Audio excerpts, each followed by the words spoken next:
ini adalah satu bentuk keyakinan yang ditunjukkan kepada rakyat keseluruhannya oleh pemimpin negara terhadap keberkesanan vaksin COVID-19.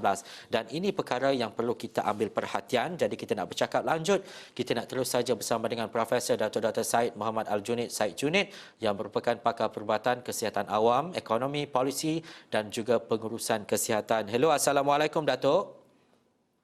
Assalamualaikum Hasan. Assalamualaikum kepada semua. Waalaikumsalam. Datuk, ini hari yang bersejarah. Selepas kita menerima pada Ahad lalu vaksin dan juga COVID-19 yang pertama untuk negara, hari ini kita akan melihat kepada figura penting Perdana Menteri, Ketua Pengarah Kesihatan untuk menerima suntikan yang pertama.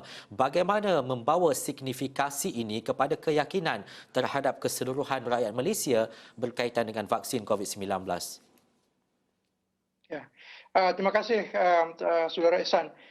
Jadi bagi saya lihat ini merupakan satu detik penting dalam kita melaksanakan program imunisasi terhadap COVID-19 ini.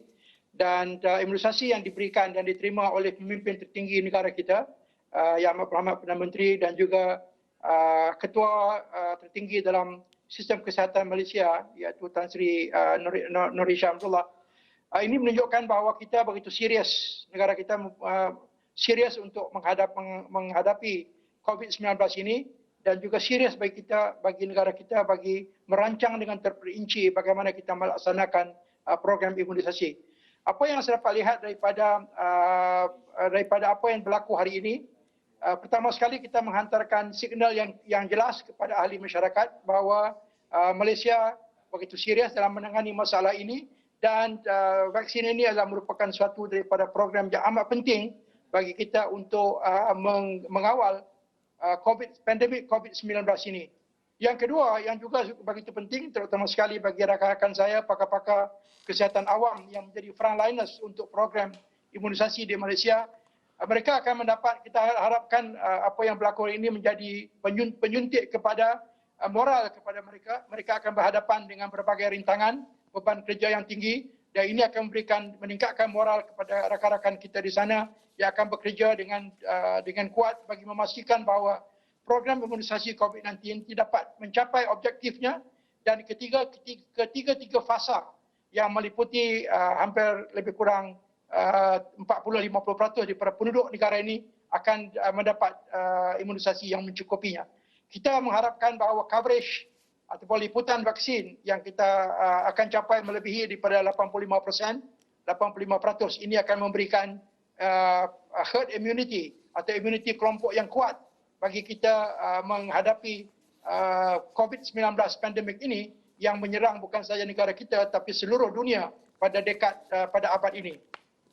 Dan juga Datuk, melihat kepada keadaan ini, Datuk ada menyebut berkaitan dengan moral, berkaitan dengan bagaimana untuk kita memahamkan masyarakat supaya vaksin ini bukan vaksin untuk penyembuhan segera dan sebagainya, tetapi ia adalah sebagai alas dan juga sebagai pertahanan kita untuk mengelakkan daripada penularan COVID-19 itu terus menular dalam kalangan masyarakat.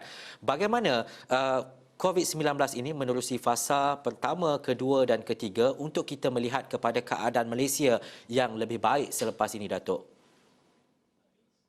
Ya, pertama sekali kita harus ingat bahawa imunisasi terhadap COVID-19 ini merupakan salah satu daripada usaha pencegahan di peringkat kesihatan awam kepada semua ahli masyarakat. Bukan satu-satunya usaha yang kita harus lakukan, tetapi ia adalah merupakan suatu usaha yang amat signifikan dan akan mengubah corak dan juga pencapaian kita bagi mengurangkan kesan dan juga efek daripada COVID-19 ini. Kita akan masih lagi menghadapi berbagai rintangan. Salah satunya, walaupun kita dapat meyakinkan sebahagian daripada rakyat kita, masih juga ada lagi golongan yang agak skeptik dengan vaksin ini dan juga mereka yang menolak vaksin.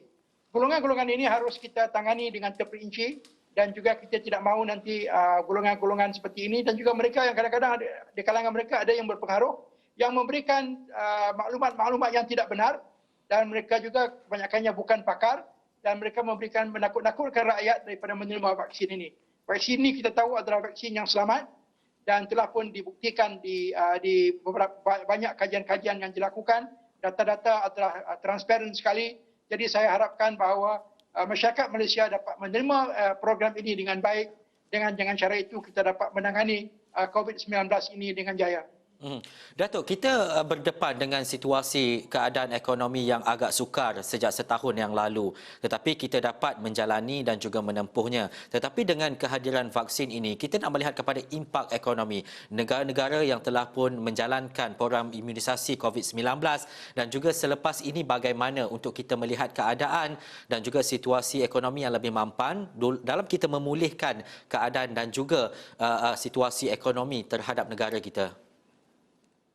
Ya, dari segi ekonomi, kalau kita lihat pendapat daripada mereka yang meneliti menjalankan kajian terhadap impak kepada kesan ekonomi, sebelum vaksin ini dilaksanakan, ada dikatakan bahawa kemungkinan kita memerlukan 1 hingga 2 tahun untuk memulihkan ekonomi kita. Jadi saya rasa dengan adanya vaksin ini, kita mungkin dapat mengurangkan tempoh ini, tetapi kita harus ingat bahawa ada ekonomi negara kita ini bukan bergantung kepada negara kita saja.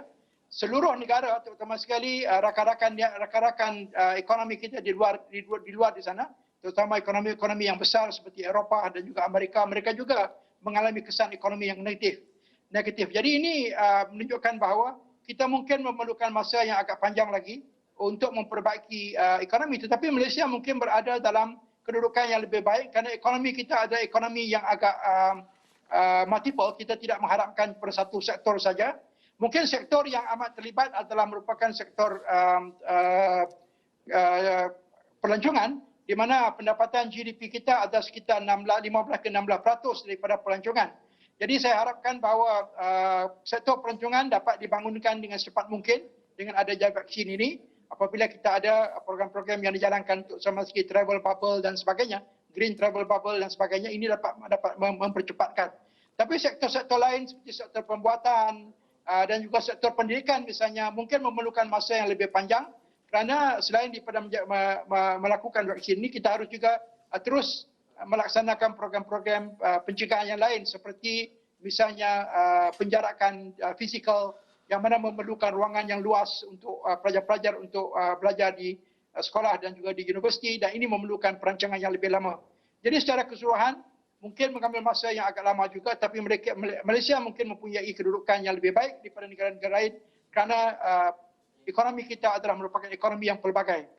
Ya, visual yang anda saksikan ini adalah visual langsung dari Pusat Kesihatan Daerah Persin 11 Putrajaya yang mana akan berlangsung program imunisasi COVID-19 kebangsaan fasa pertama, dan juga kita akan dapat menyaksikan Perdana Menteri Tan Sri Muhyiddin Yassin dan juga Ketua Pengarah Kesihatan akan menerima vaksin yang pertama dan akan melalui struktur dan juga perjalanan penerimaan vaksin, dan ia termasuk yang mana Perdana Menteri dan juga Ketua Pengarah Kesihatan mengambil temujanji untuk pengambilan dos kedua, dan juga fasa pertama, kedua dan ketiga akan berlangsung bermula hari ini dan dalam tempoh tertentu untuk memastikan keseluruhan ataupun sebilangan besar rakyat Malaysia menerima vaksin berkenaan.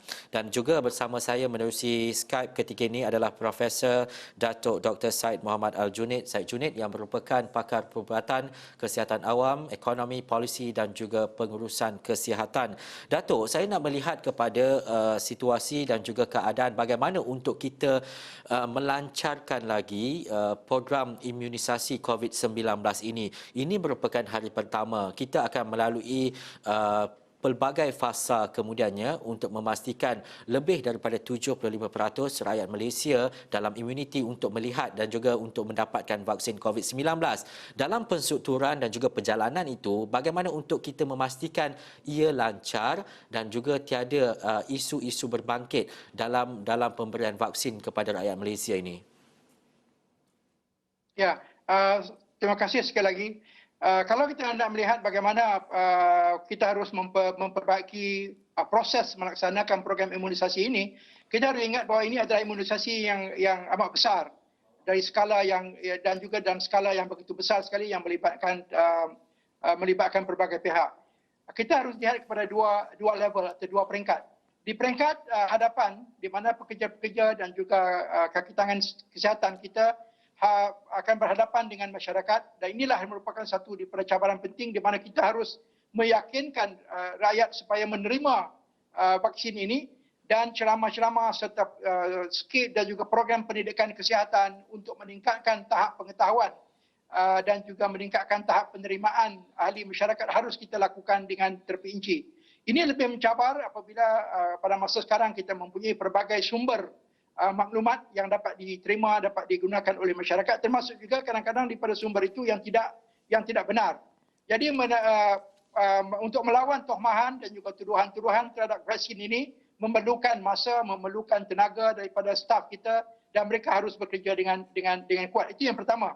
Yang kedua, di peringkat nasional, ini adalah merupakan tindakan yang harus dilakukan oleh kerajaan dan juga oleh pemimpin atasan supaya kita memastikan, kita harus pastikan bahawa kita mempunyai bekalan vaksin yang mencukupi. Ini adalah merupakan satu perkara yang amat sukar untuk kita laksanakan pada masa sekarang. Harus kita adakan rundingan-rundingan dengan pengeluar-pengeluar vaksin yang lain. Kalau kita mengharap cuma daripada satu pengeluar saja, mungkin tidak akan cukup dos yang akan kita terima dalam waktu yang panjang. Jadi ini harus dijalankan dengan baik, dan juga kita harus cuba memberikan sokongan terutama sekali dari segi peruntukan keuangan yang mencukupi supaya kaki tangan kita di peringkat bawahan dapat melaksanakan tugas tanpa masalah-masalah mengenai bekalan, tanpa menghadapi masalah dari segi staf yang tidak mencukupi dan sebagainya. Cara inilah di kedua-dua peringkat ini harus kita laksanakan supaya kita dapat mencapai objektif utama untuk mencegah COVID-19 ini melalui program imunisasi yang sedang dilaksanakan. Baik, terima kasih Profesor Dato' Dr. Syed Muhammad Al-Junaid, Syed Junaid, atas penerangan dan juga diskusi itu tadi.